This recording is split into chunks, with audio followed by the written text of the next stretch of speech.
Dans le deuxième chapitre, on va voir les différentes technologies utilisées pour le stockage des données sur Internet, y compris les données collectées des sites, des applications web, applications mobiles et services web.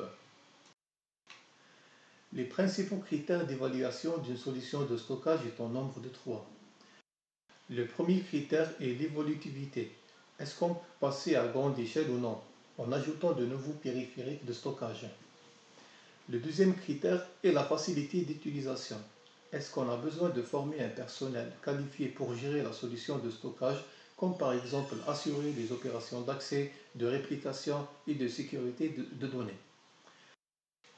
Le troisième critère est l'étude du rapport coût-service, afin de vérifier si la solution est abordable généralement par des entreprises qui cherchent à stocker des données de manière sécurisée, sûre et moins coûteuse. Cette figure montre l'évolution de la demande de stockage des données entre l'année 2002 et l'année 2006, où le monde a connu une grande production de données, commençant par les réseaux sociaux et l'émergement des données multimédia de qualité améliorée qui nécessitent beaucoup plus d'espace de stockage que les données textuelles. Cependant, cette période a connu aussi un passage à grande échelle de la numérisation des données et un accès facile à Internet. Et là, on trouve que l'évolution de la demande de stockage s'est augmentée de façon importante dans les années 2000. La technologie de stockage SAN permet la mutualisation des ressources de stockage via un réseau de haute performance.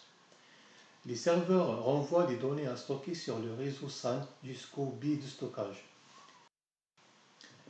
Les données sont routées via des équipements réseau spécifiques qui doivent assurer un haut débit pour faire face à une transmission massive de données. Ces équipements sont interconnectés entre eux et forment ce qu'on appelle fabrique, qui est un chemin entre le serveur de fichiers et les bits de stockage au niveau duquel sont stockées les données sous forme de bits. Un SAN est composé de plusieurs fabriques indépendantes afin de rendre les données plus disponibles et augmente la tolérance aux pannes. La figure suivante montre un exemple de fabrique entre le serveur de fichiers et des bits de stockage. La fabrique est composée de routeurs optiques, switches et des liaisons en fibre optique de large bande passante. L'échange des données dans un SAN est basé sur des standards, que ce soit pour les protocoles de connexion ou pour les protocoles de transmission de données. Selon la nature de la fabrique utilisée, on distingue deux protocoles différents. Le premier appelé FC-SAN utilise le protocole FCP et implémenté sur une fabrique en fibre optique pour la transmission de données en haut débit. Le deuxième protocole est appelé ISI-SI-SAN. Il est basé sur le protocole ISI-SI qui a pour objectif d'assurer une transmission de données performante sur un réseau Ethernet classique. Dans un réseau SAN, les bits de données sont stockés sur les bits de stockage. Cependant, le système de fichiers est maintenu au niveau du serveur de fichiers. Ce dernier effectue des opérations sur les fichiers en termes de blocs de données. Une notion très importante aussi dans les systèmes SAN sont les LAN. Ils représentent un découpage logique d'un espace de données physique. Les LAN sont utiles pour permettre la réplication de données de manière structurée afin de rendre les données plus disponibles, plus sécurisées et d'augmenter la tolérance aux pannes. L'évaluation de la solution de stockage SAN repose sur les trois critères évolutivité, facilité d'utilisation et abordabilité. Pour l'évolutivité, il est très possible d'augmenter la capacité de stockage du réseau en ajoutant des bits de stockage en plus. Aussi, il est possible d'ajouter des fabriques. Au niveau du deuxième critère, qui est la facilité d'utilisation, il est utile de former un personnel sur les serveurs de fichiers pour effectuer des opérations d'archivage et de gestion en général. Cependant, pour le critère d'abordabilité, la mise en place de nouvelles fabriques en fibre optique est coûteuse par rapport aux fabriques basées sur les réseaux Ethernet. Donc, l'adoption de la solution SAN nécessite une étude profonde sur les points pour et les points contre, surtout ce qui concerne les coûts et les performances. Un NAS est un équipement de stockage comme les baies de stockage qui sont liés à un réseau en général local. Un NAS est un serveur de fichiers autonome. En fait, il est doté d'un logiciel de configuration, d'un système de fichiers propre à lui et aussi d'un ensemble de disques durs. Il est équipé d'un système d'exploitation dédié à la gestion des données. Par exemple, on cite FreeNAS, HNAS, NASLite, qui sont basés en général sur le système d'exploitation Linux. Ils sont dédiés à la gestion tout court des données. Ils offrent des opérations de base, par exemple l'indexation des données, la recherche et la copie rapide de ces données-là. Un NAS est connecté à un réseau local. De l'autre côté du réseau, il y a les serveurs, en général les serveurs de fichiers. Par exemple, si un serveur veut accéder à un fichier enregistré sur le NAS, ils envoient une requête au serveur NAS. Ce serveur va récupérer ce fichier et va l'envoyer au demandeur via le réseau local. Le NAS est très adapté aux applications qui sollicitent le système de fichiers de façon intensive. Donc ici, on cite des opérations d'archivage, les applications Big Data et les applications multimédia. En fait, le système d'exploitation installé sur le NAS, il peut prendre en considération et prendre en charge les opérations compliquées sur les données, que ce soit dans le domaine de Big Data ou d'autres domaines. La transmission de données vers le demandeur est moins coûteuse parce que ici on parle d'un réseau local qui est en général très performant et qui n'est pas coûteux de le mettre en place. Cependant, l'échange de données se fait en termes de fichiers et non pas en termes de blocs, comme le cas des SAN. Cela est parce que dans les réseaux SAN, le serveur est indépendant, le serveur des données est indépendant de l'emplacement de stockage réel des données. Donc, toute opération se fait par bloc. Si par exemple le SAN veut lire un fichier, il va le lire en termes de blocs. Par contre, dans le NAS, le serveur du fichier ici, le serveur du fichier qui est connecté au réseau local, il peut communiquer avec le système d'exploitation installé sur le NAS. Il envoie sa requête et le NAS va effectuer l'opération nécessaire et va retourner comme résultat le fichier désiré. La transmission des données dans un réseau NAS se fait via l'utilisation de protocoles qui dépendent du système d'exploitation utilisé. Par exemple, pour Windows, il y a CIFS et SMB. Pour Linux, il y a NFS, le protocole NFS. Et pour Apple, il y a AFP, le protocole AFP.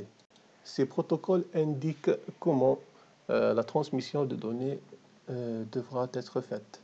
Sur le point d'évaluation de NAS, bien sûr, en le comparant avec le SAN, on trouve qu'il offre la combinaison idéale de l'évolutivité, la facilité d'utilisation et l'abordabilité. En fait, il est très facile de faire évoluer la capacité de stockage de SAN et de passer de quelques téras à des pétadoctets. Et cela est possible grâce à la possibilité de remplacement des disques durs à chou. Le mot à chou veut dire qu'on peut remplacer les disques durs sans qu'on ait le besoin de redémarrer le serveur. Sur un deuxième point de l'évolutivité qui est le réseau local, il est assez facile de le faire évoluer pour augmenter sa capacité, sa bande passante et aussi les performances des équipements qui le constituent. Concernant la facilité d'utilisation de NAS, il ne nécessite pas des connaissances profondes dans l'administration des réseaux ou des systèmes de stockage pour le faire fonctionner. D'un autre part, son coût est abordable, que ce soit au niveau de l'installation de réseau local, parce qu'ici on parle de quelque chose de limité, de local. Deuxièmement, concernant les supports de stockage ou les disques durs aussi de stockage qui constituent la baie. Le dernier point concernant la sécurité des données dans un réseau NAS. La sécurité des données est assurée grâce à l'adoption de la technologie RAID. Cette technologie existe avec plusieurs variantes. Le mot RAID signifie le regroupement redondant de disques indépendants. La technologie RAID permet l'amélioration des performances globales du système. Elle permet la réplication des données sur plusieurs disques durs afin de les rendre plus disponibles. Deuxièmement, elle favorise le partage de charges en permettant par exemple à plusieurs applications de lire simultanément les mêmes données répliquées sur plusieurs disques. ou d'écrire un fichier volumineux de manière parallèle. RAID permet aussi la restauration des données en cas de perte. Comme ces données peuvent être répliquées, donc leur récupération est assez simple. Le dernier point est celui de l'amélioration de la tolérance aux pannes. Si un bloc de données est perdu, il est possible de le récupérer et continuer la tâche sur ce bloc de données. RAID permet le regroupement de plusieurs disques afin de réaliser une unité de stockage fiable et performante. RAID 0, ou volume agrégé par bande, effectue les opérations de lecture et d'écriture des données de manière simultanée sur plusieurs disques. Par exemple, il divise un fichier par deux et écrit la première partie sur le premier disque et la deuxième partie des données sur le deuxième disque. Cette technique améliore le temps d'écriture et de lecture des données. Par contre, la perte d'un disque entraîne la perte de toutes les données. Cependant, RAID 1 permet de répliquer les données et les écrire sur plusieurs disques. Cette technique permet d'améliorer la disponibilité des données et aussi la tolérance aux pannes. Cependant, elle n'améliore pas la vitesse d'écriture. RAID 5 ou volume agrégé par bande à parité répartie combine la méthode RAID 0 avec une parité répartie. Si on a 3 disques par exemple, il écrit simultanément une partie de données sur le disque 1 et la deuxième partie sur le disque 2. Le troisième disque sauvegardera le résultat de l'application de l'opération XOR sur les deux parties de données bit par bit. Cette méthode permet d'augmenter la vitesse de lecture et d'écriture, le fait que les données sont enregistrées simultanément sur plusieurs disques durs.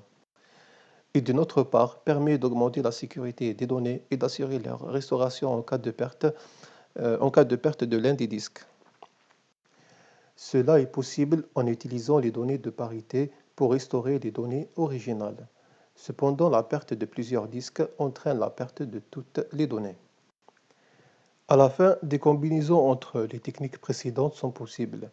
RAID 10 et RAID 50 sont l'exemple. Pour le système de stockage DAS, à l'inverse de NAS et de SAN, il n'est pas connecté à un réseau, mais il est connecté directement à un dispositif. DAS peut être par exemple un CD-ROM, un disque USB, une carte mémoire ou tout autre support de stockage directement connecté à un appareil. Bien que ce type de support de stockage est moins coûteux, il a l'inconvénient d'être non évolutif. Si on veut ajouter par exemple de l'espace de stockage, on aura besoin de changer carrément le support ou de modifier la structure du dispositif qu'il utilise afin de pouvoir ajouter d'autres supports.